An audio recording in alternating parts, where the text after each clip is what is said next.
Við erum stödd í Borgarnesi og við ætlum að kynna okkur hérna starfsemi Öldunar og verkefnisins Eglan. Eglan tekur til hendinni. Borgarbyggð sett á stað verkefnið þar sem eru fjölnota pokar í umferð hérna. Fólk velur sér poka og skilar aftur. Það eru 8 manns sem koma að því að sauma eitt svona fallegan poka og þeir eru fjölbreyttir eins og þeir eru margir, enda er þetta efni héðan frá íbúum Borgarbyggðar sem safna rúmfötum, afgangsefni sem er inn í geymslu. Ótrúlega spennandi, kíkjum á þetta.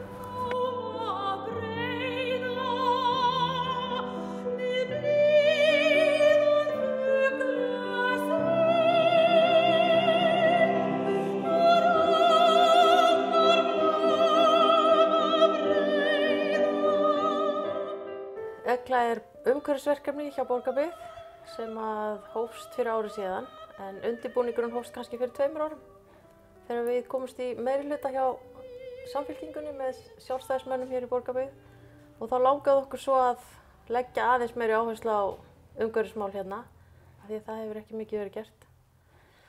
Og við byrjuðum á plastinu af því að hérna, það er svona það sem er mesti umhverfisvandinn svona áberandi í dag.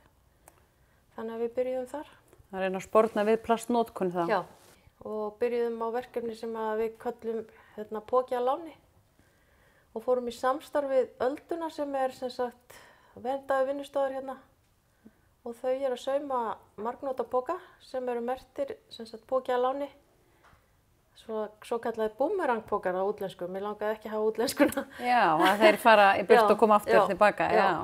Getur hans útskýrt fyrir mér hérna, þá nákvæmlega hvernig það gengur fyrir sig, svona poki að láni? Já, þá staðsetjum við, eða látum sauma poka og við staðsetjum þá við búðirnar þar sem fólk er að kaupa inn, sem sagt í matinn.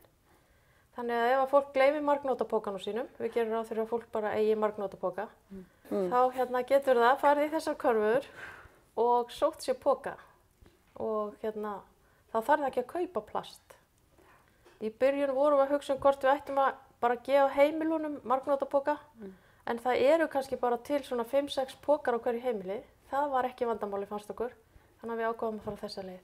Svo ertu búin að fá lánað og þá kannski manst eftir og skilar 3 í einu, eða skilar, já, skilar 5 eða eitthvað. Já. Og hefur þetta virkað?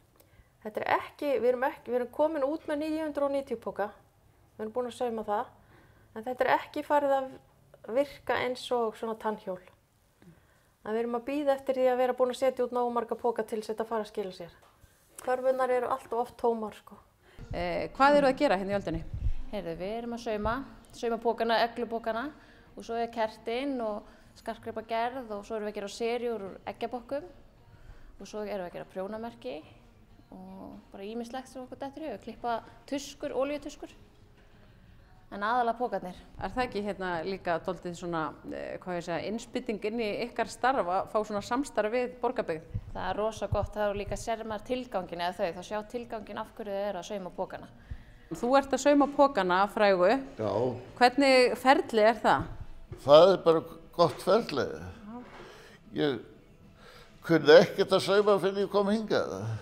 Nei, og fannst þér þetta bara ekkert mál? Nei, mér finnst það ekkert mál. Er ekkert mál að sauma þessa póka?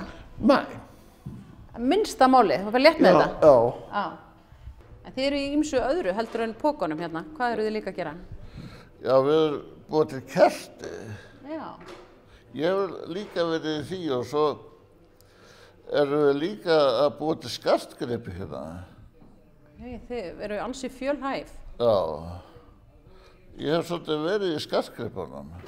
Ég hef séð pókan ykkar víðar heldur en bara sem þessa margnóta póka sem þeir eru. Fyrirtæki geta keypt ekki sérmerkta póka af ykkur. Jú, Kaja hefur keypt og Heilsuhúsið. Þau kaupa okkur og við merkjum með þeirra lógói á pókana og svo selja þau pókana í þeirra búð. Þeir eru alls ekki einsleitir þessi pókar. Hvaðan kemur efnið? Heyrðu, það er bara allir sem koma með. Bara konur, kallar, gamalt fólk, ungt fólk, þetta eru gardínur, rúmföt, bara ýmis. Þannig að fólk sem á efni og sem hefur dagað upp í það með geymslum og svona, það getur fundið í stað hér og nýtt hlutverk. Já, endilega. Er eitthvað annað á döfunni hjá okkur? Já, svo þegar við vorum búin að koma þess á koppinn sem við gerðum bara í nóvember, að þá var næsta skref hjá Eglu að fara í fyrirtæki hjá Borgarbyggð og ræða plastnotkun, plastpókanotkun. Það er svo oft sem að eru kannski plastpókar í ruslafötum, það sem er alveg þurrt rusl, pappír, jafnvel, og það verið að setja plastpóka ofan í sem er náttúrulega bara algjör óþarfi. Þannig að við fórum í alla stofnanirnar og ræddum þetta og fórum yfir bara hvert svæði fyrir sig. Og svo það sem við gerum í þriðja lagi, þá vorum við með, eða erum komnar að stað með fyrirlestraröð plast og líka fatasóun. Og kannski förum við næst í bara matarsóun eða líðræna svefnun. Heldur áfram. Já, Eglan tekur til hendinni áfram, sko.